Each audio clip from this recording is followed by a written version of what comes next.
एक बार माता पार्वती भगवान शिव से कहती है, हे प्रभु, जो मनुष्य किसी इंसान के साथ फरेब या षड्यंत्र करता है उसे क्या सजा मिलती है? तब भगवान शिव कहते हैं, हे देवी, प्रकृति का नियम बड़ा विचित्र है। जो जैसा करता है उसे वैसा ही फल मिलता है, चाहे देर क्यों ना हो, उसे उसके कर्मों की सजा तो मिलती ही है। देवी, आज मैं आपको एक कथा सुनाता हूँ, ध्यान से सुनो। एक बार किशन नाम का व्यक्ति था। छोटा मोटा व्यापार करके वह अपने परिवार का गुजारा करता था। दिन में अपनी पत्नी के साथ व्यापार के सिलसिले में एक नगर में जाता है। राजा से व्यापार करने की आज्ञा लेकर उसी नगर में रहने के लिए ठिकाना ढूंढने लगता है। एक दिन उसकी भेंट वहाँ के मंदिर के पुजारी राधेश्याम से होती है। राधेश्याम बहुत ही भला इंसान था और उसकी पत्नी कजरी भी बड़ी आदर्श महिला थी। पुजारी ने किशन को अपने घर में रहने की अनुमति दे दी। किशन अपनी पत्नी के साथ राधेश्याम के घर पर आकर रहने लगा। राधेश्याम का 1 वर्ष का बेटा था। उनका बेटा भी बड़ा संस्कारी था। वह अपने माता पिता की आज्ञा के बिना कोई कार्य नहीं करता था, ना कहीं घूमने जाता। राधेश्याम के घर पर रहकर किशन व्यापार का काम शुरू करता है। धीरे धीरे कुछ ही सालों में उसका व्यापार अच्छा चल जाता है और वह बड़ा धनवान होता चला गया। मगर राधेश्याम जैसा पहले था वैसा आज भी था। उसके पास ज्यादा धन दौलत नहीं थी। वह अक्सर पूजा पाठ करके जो दान मिल जाता था उसी से अपने परिवार का गुजारा करता था। एक दिन राधेश्याम की पत्नी कजरी ने देखा कि किशन हमारे घर में रहकर व्यापार करके खूब पैसा वाला बन गया है और मेरा पति गरीब का गरीब है। एक दिन कजरी ने किशन से कहा कि किशन जी, तुम जो व्यापार करते हो उसमें मेरे पति को भी शामिल कर लो, हमारे परिवार की भी आर्थिक स्थिति कुछ ठीक हो जाएगी। राधेश्याम की पत्नी के निवेदन करने पर किशन मना नहीं कर सका। उसने कहा, ठीक है, आप कुछ पैसों का इंतजाम कर लो और मेरे साथ तुम भी व्यापार करने को चला करो। दोस्तों, इस प्रकार किशन ने राधेश्याम की जो जमीन थी उसे एक साहूकार के यहाँ गिरवी रखवा दी। साहूकार से जो पैसा मिला था उसे पैसे से राधेश्याम भी किशन के साथ व्यापार करने लगता है। धीरे धीरे कुछ समय बीत जाता है। व्यापार करते करते उनके पास काफी पैसा इकट्ठा हो जाता है। एक दिन किशन ने राधेश्याम को सुझाव दिया, मित्र, हम अपने व्यापार को और बड़ा बनाते हैं। हम दूसरे राज्यों में जाकर व्यापार करेंगे जिससे हमें बड़ा मुनाफा होगा। राधेश्याम ने कहा, भैया, बात तो तुम्हारी ठीक है, किंतु हम दूसरे राज्यों में जाएंगे तो फिर हमारे परिवार को कौन देखेगा? बाहर जाकर तो हमें कई दिन लग सकते हैं। किशन ने कहा, भाई, परिवार की चिंता क्यों करते हो? परिवार के लिए हम खाने की व्यवस्था करके चलते हैं और तुम्हारी पत्नी तो मंदिर में पूजा पाठ करके अपना समय काट ही लेगी। इस प्रकार वे दोनों व्यापार करने के लिए घर से चल पड़ते हैं। दोस्तों, किशन बड़ा ही लालची और धूर्त किस्म का इंसान था। ठीक उसी तरह की उसकी पत्नी भी थी। वह भी बड़ी कुटिल और लालची स्त्री थी। किशन अक्सर अपनी पत्नी के इशारे पर ही चलता था। उसकी पत्नी जो कुछ भी कह देती थी वह उसे जरूर करता था। वह हमेशा मीठी मीठी बातों में फंसाकर गांव वालों को ठगता रहता था। किशन और राधेश्याम धन लेकर दूसरे राज्य की तरफ निकल पड़े। चलते चलते एक शहर की सराय में पहुंच जाते हैं। राधेश्याम के लिए सब कुछ नया नया था, क्योंकि वह आज पहली बार दूसरे राज्य में व्यापार करने के लिए आया था। लेकिन किशन पुराना था। उसे व्यापार के मामले में और बाहर के चाल चलन की रहन सहन के बारे में अच्छी जानकारी थी। जब वे दोनों एक सराय में ठहर जाते हैं तो सराय के पास देखते हैं कि एक आदमी लालच भरा खेल लोगों को दिखाकर उनको ललचाया करता था। जब उसके के बारे में किशन को पता चला तो वह भी राधेश्याम को साथ लेकर उसकी ओर चल पड़ा। राधेश्याम ने कहा, मित्र, हम व्यापार करने आए, जुआ खेलने नहीं। किशन ने कहा, नहीं नहीं मित्र, हम जुआ खेलने नहीं, देखने चल रहे हैं। राधेश्याम ने कहा, हाँ मित्र, इतिहास गवाह है, जुए से आज तक कोई धनवान नहीं हुआ। बड़े बड़े राजा महाराजा को इस जुए ने भिखारी बना दिया। दोस्तों, राधेश्याम के बार बार मना करने पर भी किशन नहीं मानता है। वह राधेश्याम को लेकर उस स्थान पर चला जाता है जहाँ पर जुए का खेल हो रहा था। वहाँ पहुंचकर उन्हें पता चला कि खेल वाला 10 की 100 मुद्राएं देता है। यदि 10 मुद्राएं दांव पर लगाओगे तो जीतने पर 100 मुद्राएं प्राप्त होगी। किशन के मन में लालच आ जाता है। उसने चुपचाप अपना नाम जुआ खेलने वालों में लिखवा दिया और राधेश्याम से 100 मुद्राएं लेकर दांव पर लगा दी। उसके के पास उसे समय 100 मुद्राएं उपलब्ध नहीं थी, केवल उसने जुबान दी थी। खेल वाले ने अपनी माया फेंकी और किशन का 100 का दांव जीत लिया। जुए वाले ने किशन से अपनी जीती हुई रकम मांगी। उसके पास इतने पैसे नहीं थे, जीतने जुए में हारा था। दोस्तों, इस समय पर वहाँ का जो राजा था वह वहीं से गुजर रहा था। जुए वाले ने किशन से अपनी जीती हुई रकम मांगी। उसके पास इतने पैसे नहीं थे जो हारा हुआ दाम चुका पाता, इसलिए अब उन दोनों के बीच विवाद शुरू होने लगा। दोस्तों, इस समय पर वहाँ का जो राजा था वह वहीं से गुजर रहा था। राजा ने देखा कि एक जगह दो लोगों में झगड़ा हो रहा है। वहाँ काफी भीड़ जमा थी। कुछ लोग मिलकर दो लोगों को पकड़े हुए थे। जब राजा ने पूछा कि यह क्या माजरा है, तो पूछने पर पता चला कि दूसरे नगर से दो व्यापारी आए थे और वे यहाँ जुए में कुछ पैसे हार गए, लेकिन दाम चुकाने के लिए उनके पास पर्याप्त धन नहीं है। राजा ने उन दोनों से कहा कि जब आप जुए में धन हार गए हैं तो हारा हुआ धन क्यों नहीं चुकाते। तब किशन कहता है, हे महाराज, हमारे पास इतना धन नहीं है कि हम इसका दाम चुका सके। यह जाल और प्रपंच से लोगों का पैसा जीत रहा है, हम इसको एक फूटी कौड़ी भी नहीं देंगे। राजा के मुनीम ने बताया कि यह जुए वाला कर का पैसे नियमित रूप से भरता है। राजा ने सोचा यह दोनों तो नए नए आए हैं और वह जुआरी तो पुराना करदाता है, इसलिए उसे उसका पैसा मिलना चाहिए। क्रोधित होते हुए राजा ने अपने सैनिकों को आदेश दिया कि इन दोनों से धन की वसूली की जाए। दोस्तों, राजा के सिपाही जाते हैं और उनके पास जो भी धन था उसे छीन कर ले आते हैं और जुआरी को धन लौटा देते हैं। दोस्तों, राधेश्याम के पास में जो धन था वह भी छिन जाता है। किशन तो पहले से ही धनवान था, मगर राधेश्याम ने अपनी जमीन गिरवी रखकर व्यापार शुरू किया था। राजा की कुर्की के बाद उसके घर में कुछ नहीं बचता है। इधर इनके पास जब कोई पैसा नहीं बचता है तो सराय वालों ने भी उन्हें अपनी सराय में ठहरने नहीं दिया। कहते हैं जब किस्मत खराब होती है तो फिर कोई साथ नहीं देता। दोस्तों, राधेश्याम किशन की करनी पर बहुत दुखी हो रहा था। कहने लगा, अब मैं कहाँ जाऊंगा, किस तरह अपनी पत्नी और बच्चे को मुंह दिखाऊंगा। खेत तो पहले से ही गिरवी रखे हुए, अब मैं उस साहूकार का कर्ज कैसे चुकाऊंगा।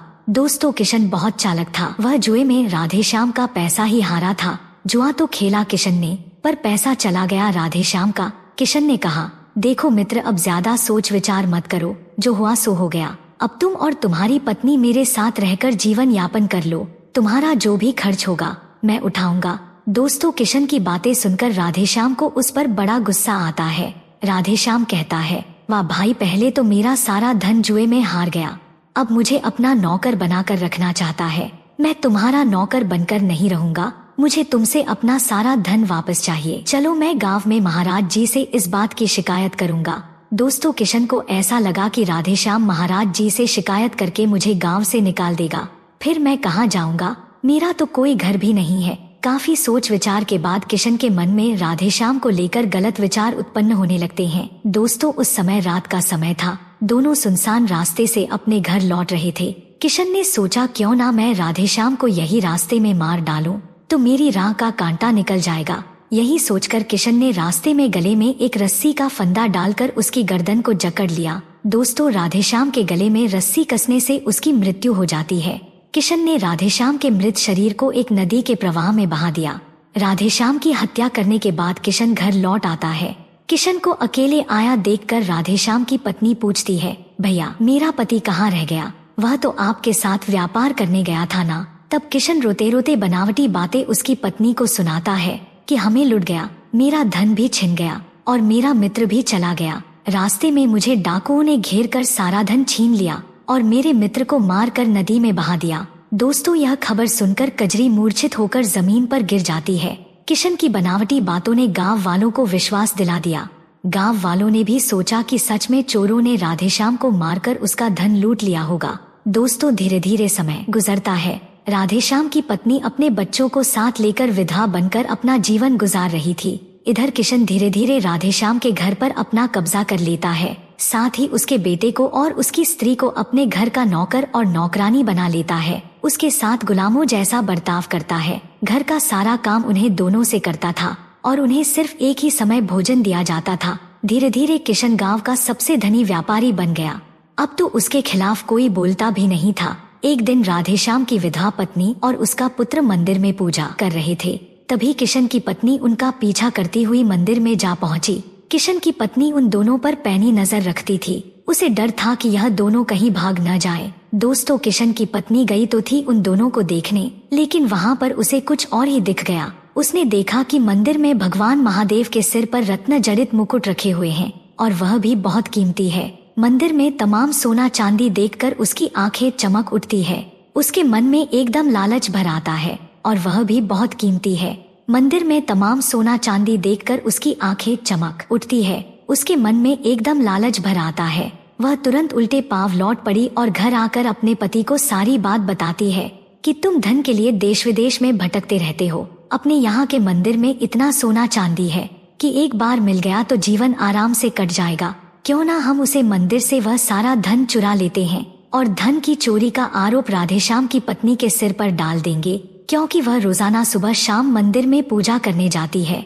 ऐसा सब गांव वालों को पता है। दोस्तों, किशन की पत्नी कहने लगी, मैं आज रात चुपचाप जाकर मंदिर से सारा धन चुरा लाऊंगी। पत्नी की बातें सुन किशन बड़ा प्रसन्न होता है और रात में एक बड़ा खंजर लेकर किशन की पत्नी मंदिर में जाती है और मंदिर में रखी हुई सारी मूर्तियों को खंजर से खंडित करके और सभी रत्न को चुरा लाती है।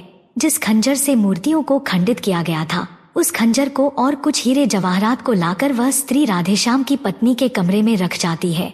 इधर सवेरा होता है। गांव के कई श्रद्धालु लोग जब मंदिर पहुंचते हैं तो वहां देखते हैं कि भगवान शिव के मंदिर की सारी मूर्तियां टूटी हुई पड़ी थी। मूर्तियों में लगा हुआ सोना चांदी हीरे जवाहरात किसी ने चुरा लिए हैं। पूरे गांव में हड़कंप मच जाता है। इधर रोज की तरह कजरी पूजा करने के लिए मंदिर जाती है। उसे नहीं पता था कि किशन की पत्नी ने मंदिर से सारा खजाना चुरा लिया है और उसका दोष अब उसके ही माथे पड़ने वाला है। उधर किशन ने अपने कुछ लोग मंदिर के पास जमा भीड़ में खड़े कर दिए। दोस्तों, जब कजरी मंदिर के पास जाती है तो वहां लगी भीड़ को देखकर अचंभित रह जाती है। वह भीड़ को चीरती हुई मंदिर के नजदीक पहुंचती है।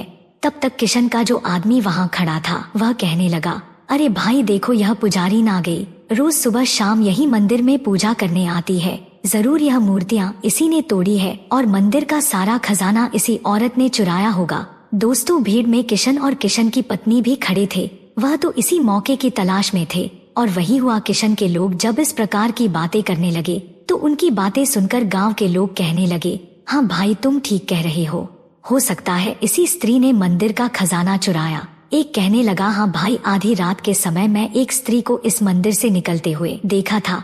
मैं यह तो नहीं कह सकता कि यह वही स्त्री है, पर हाँ, वह एक औरत थी, इस बात का मुझे पक्का अनुमान है। सब लोगों की बातें इस तरह हो रही थी। नगर के राजा को जब इस बात का पता चलता है तब नगर का राजा वहां आ जाता है। किशन कहने लगा, महाराज, हमें इसके घर की तलाशी लेनी चाहिए। गांव के कई सारे लोग एक स्वर में कहने लगे, महाराज, जरूर इसके घर की तलाशी लेनी चाहिए।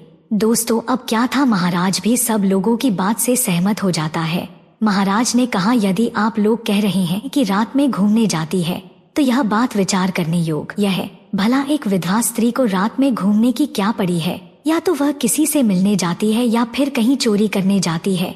दोस्तों, सब लोगों की ऐसी बातें सुनकर कजरी का हृदय बैठ जाता है। वह रोते हुए सबसे कहती है, बस करो भाइयों, क्यों व्यर्थ की बातों को हवा देते जा रहे हो? मेरा विश्वास करो, मैंने ऐसा कुछ नहीं किया है। मैं पिछले 20 वर्षों से इस मंदिर में पूजा कर रही हूँ। भला मैं मंदिर में चोरी क्यों करूँगी? तभी किशन का एक आदमी कजरी के घर से कुछ हीरे जवाहरात और उसे खंजर को लेकर आता है, जिसे किशन की पत्नी ने उसके घर में छुपा कर रख दिया था। उसने गांव के लोगों से कहा, भाइयों, मुझे यह खंजर और यह हीरे जवाहरात इसी ब्राह्मणी के घर से मिले हैं। कजरी यह देखकर और भी ज्यादा परेशान हो जाती है। गिड़गिड़ाती हुई कहने लगी, महाराज, जरूर यह मेरे साथ कोई साजिश हो रही है। मैंने ऐसा कुछ नहीं किया है, मुझे फंसाया जा रहा है। आप तो मेरे पति को अच्छी तरह से जानते थे, उन्होंने कभी भी मंदिर से एक पैसे का धन नहीं खाया है। इतने में किशन की स्त्री कहने लगी, यह स्त्री तो बड़ी दुष्ट है। इसने भगवान के घर में चोरी करके और भगवान की मूर्तियों को खंडित करके भारी अपराध किया है। जिस तरह इसने खंजर से भगवान की आंखें नोच कर निकली है, इसी तरह इसकी भी आंखें निकाल लेनी चाहिए। दोस्तों, फिर क्या था, भीड़ में से आवाज उतनी शुरू हो गई, हाँ हाँ, इसे मारो, इसकी आंखें निकाल लो, इसने बहुत भारी अपराध किया है। ये सब देखकर राजा कजरी को मौत की सजा देने वाला था कि तभी राधेश्याम वहां आ जाता है, जो कजरी का पति था। गांव के लोग उसे देखकर चौंक जाते हैं। कजरी अपने पति को जिंदा देख बहुत खुश होती है। तभी राधेश्याम राजा को किशन की दुष्टता के बारे में बताता है कि कैसे किशन ने उसे मारा और नदी में फेंक दिया, कैसे एक साधु उसे अपनी कुटिया में लेकर गया और उसका इलाज किया, जिसमें कई दिन लग गए थे। राधेश्याम ने बताया कि वो नदी के बहाव में वो बहता हुआ कई कोस दूर पहुंच गया, इसीलिए उसे अपने गांव आने में इतने वर्ष लग गए। राजा यह सब सुन सारा माजरा समझ जाता है। राजा ने सिपाहियों को आदेश दिया कि तत्काल किशन और उसकी पत्नी को गिरफ्तार कर लिया जाए। और राजा दोनों को 100 कोड़ों की सजा देता है। तब किशन की पत्नी मंदिर की चोरी के षड्यंत्र के बारे में सबको बताती है और नगर के राजा से, गांव वालों से, राधेश्याम और उसकी पत्नी से माफी मांगती है। पर जब राजा को पता चला कि ये तो पुजारिन को फंसाने का षड्यंत्र था, तो राजा उन दोनों को 1,000,000 कोड़ों की सजा और अपने राज्य से आजीवन बाहर कर देता है। किशन ने राधेश्याम के घर पर कब्जा किया था, वो राधेश्याम को वापस मिल जाता है। साथ ही किशन का सारा धन राधेश्याम को दे दिया जाता है। दोस्तों कहते हैं ना, भगवान के घर देर है अंधेर नहीं। किशन और उसकी पत्नी ने जैसे कर्म किए थे उन्हें उनकी सजा मिली। दोस्तों वीडियो पसंद आई तो वीडियो को लाइक और चैनल को सब्सक्राइब करें। ओम नमः शिवाय।